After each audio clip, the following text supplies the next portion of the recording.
Alright, canning meat. I got a lot of people that want me to do a video on how to can meat and why I can my meat. And I tell everybody you do not need a video because it is super easy, but everybody still says make a video on canning meat. So this is me making a video on canning wild pork. Now why do I can all the wild pigs that I can get? Couple good reasons. Number one, a lot of folks complain that wild pigs, especially the boars, have a certain amount of funky taste to them. They just have a real gamey, a real strong onion type of flavor that's just not real good. And I have found that the canning gets rid of all of that. I can take and can a 250-pound boar or a 50-pound sow and make them taste and texture exactly alike. You cannot tell the difference in it. And the other reason I like to can pork is it's ready to go. So when you take this can, it sits on the shelf and it's fully preserved. Okay, as long as this top is down, then you know it's safe. It's vacuum sealed. It's sterilized and cooked in this. So I'm going to walk you through the process. Super easy. And this is something that you probably want to try to look into. We eat canned pork at least a minimum of 1 time a week. And so we get an average of about 13 meals per pig is what it usually comes out to. And we eat literally 4 to 5 entire pigs every single year. So we really just cannot get enough of these. So anyway, let's go ahead and just bear with me and we'll walk you through the process. It's not terribly exciting, but hey, you wanted it. Alright, now choosing a canner. Now you need a pressure canner. You can't just boil can like you do some vegetables. It has to be pressure canned. Okay? And so basically any pressure canner will work. Just choose one that fits your needs. This is literally just go down to Walmart and pick up a pressure canner or order one. Do a little bit of research, however, because some of them you can't use on gas top stoves. Like you do a little bit of research and make sure that it's compatible with your stove. You think they would all work, but supposedly if you use this one on a gas top, it'll warp it and then you won't get a seal on the lid anymore. It'll ruin it. So just that's a little tip. Make sure you look into it. Make sure that it's going to work for whatever type of stove you have. Okay, and then of course it's got to have a gauge on it to tell you the PSI it runs. And then this right here is it's essentially like a pressure release safety. So this runs at, I think something like if it hits 15 PSI, this one's supposed to blow off and save it. So it's a little safer than the old versions. But keep in mind that this is still under 10 to 11 PSI with boiling hot water. This is not something you just want to set up and then walk away from. You need to marry your afternoon to doing this when you set out to can. Alright, so before you get started, obviously check the seal on the inside, make sure it's in good shape. And then this relief valve here, hold it up, look through it, make sure you can see through it that it's not plugged, it's just being safe. And then fill the canner, which is just empty, but we fill it with 3 quarts of water. I already put 2 quarts in there. And then I take just a little bit of white vinegar and just a dribble. And what the white vinegar does is that keeps your glass from getting super foggy. You don't have to use the white vinegar, but after doing it without the white vinegar, I just went and bought a gallon, and I've been happily using it ever since. So now we'll go ahead and kick it on high, and we just need to start heating this up. Now, your jars, I use pints. You can experiment with it. It doesn't seem like a lot of meat, but it actually is. I go ahead and set them in here empty. Now you can't put too many in there because it'll just fall over, once it starts floating high enough. So carefully put a few in there and you'll figure out how many you can put without them tipping. Okay? And the reason is you need them to heat up a little bit. Supposedly you don't want to put your meat in the cold jars and then shock them by dumping them in hot water. This way heat them up a little bit as you go. And so what I do, like right now I have 4 in here. I'll let this start to heat up, and then I'll rotate a new one in as I take one out and pack it. And then I just keep in mind that I always rotate, from the ones that have been in there the longest or the ones I take out. Okay, the water's getting hot for us now, so what I'm going to do, I pull one out and I'll replace it with another, and then we're going to grab some meat and we're just going to start loosely packing it right into our can. And this is just raw meat that we're putting right into the can, and you don't want to pack it real tight, but it's cleaned out pretty good. You want to get the sinew off of it, you know, all that silver skin, anything that's kind of gross, get all the fat off. Wild pork fat is not quite as good as domestic pork, so I get it really clean, okay? And so that, again, this jar was pretty hot, and I like to just loosely pack it in there with an inch of headspace, okay? You're going to use a new lid every time. The lids are not reusable. They're a one-time thing, but they're super, super cheap, okay? Buy a whole box of replacements. So here's the lid. The rings you can reuse. You notice these ones are all kind of corroded up looking. It's not a big deal. Make sure that the top, I take a rag and just make sure the top is clean. You need a good seal on this.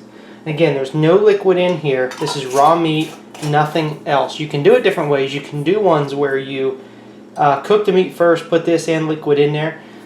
There's a couple different ways you could do it. This is how I do it because it's fast, and I'm all about getting it done fast. Like I said, we go through a lot of these, so just want to get it done. I tighten it down relatively tight, not crazy, okay? Obviously, that top is loose, and it's supposed to be, okay? So we'll go ahead and drop that one in, and then we're going to pick up another one and replace it, and just keep on the same process, and we'll do this until we have that canner filled all the way up or we're out of meat, one or the other.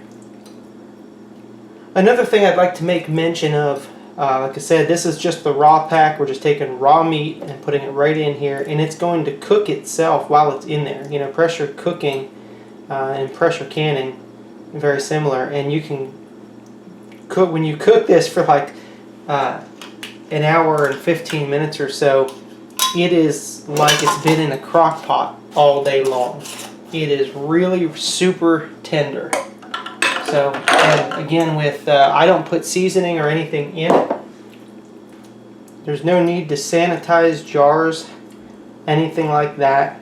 During this process, it will sanitize them. So you don't need to bleach these jars before you use them, worried about bacteria and that kind of thing. When you cook this thing under 11 psi for 75 minutes, it's going to kill everything that's in here. It'll be 100% fully cooked. You do not have to worry about the pork being undercooked. You don't have to worry about there being anything non-sterile inside these jars by the time it's done. Alright, we filled them up. We got 14 cans out of this one. And the water in there is just starting to boil, which is good. And go ahead and seat the lid as per its instructions. It's got like a locking mechanism. And then just to give you a quick little rundown, at least on how mine works, here's how that pressure valve goes on, but we're not ready for it yet. There is a little tab right here, and when it builds up pressure, this locks it. So you can't undo it. You know, which you wouldn't want to do anyway, because it would blow the thing all up. What we're going to do, it says, and this is how I always do it, just because the instructions say so, I let this thing go ahead and boil. When steam starts coming out of here, then you start to clock on 10 minutes. Once this steams for 10 minutes, it gets rid of the air, supposedly, and just replaces it with just the steam that the water is producing.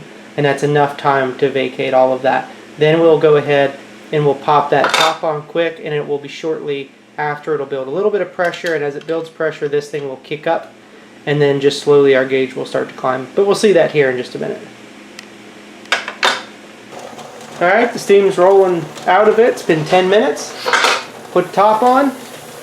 You can see it starts building a lot more pressure in here. And give it a second, and it'll just rattle itself right on up.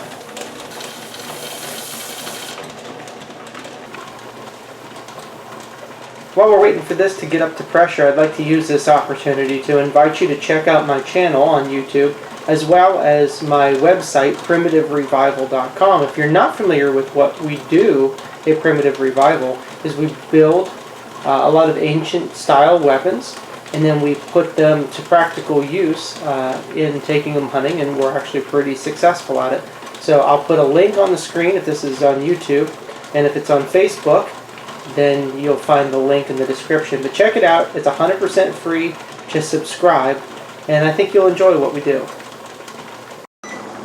Alright, so we just set the timer for 75 minutes or hour and 15 minutes. We're right at, let's start it, and we're right at 11 psi. And now you need to turn the burner down. You don't want to turn it all the way off, but you can't leave it on high because it'll just continue to raise. So you have to monkey with the burner back and forth until you get it balanced out. Every stove, I'm sure, is going to be different. The important thing is once you've started your timer, if it drops below 10 psi, you have to raise it again to 11 and start the timer all over. So it needs 75 minutes at 11 psi.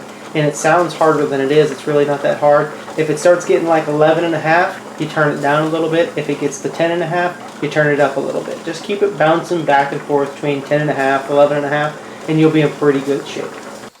Alright, the 75 minutes is up, and we just turn the burner off, and essentially now we just sit and wait, and this will cool down all on its own. So don't monkey with any of this stuff because it'll blow steam right up at you and burn you. So you don't touch it at this point, turn it off, and literally walk away.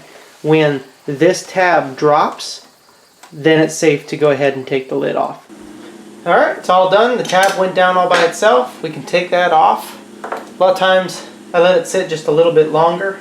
But the pressure's out of it. We'll go ahead and unbuckle it, and then as you lift it off, you gotta be careful because the steam will kind of get you. And then we'll go ahead and get rid of the lid. It's still pretty darn hot.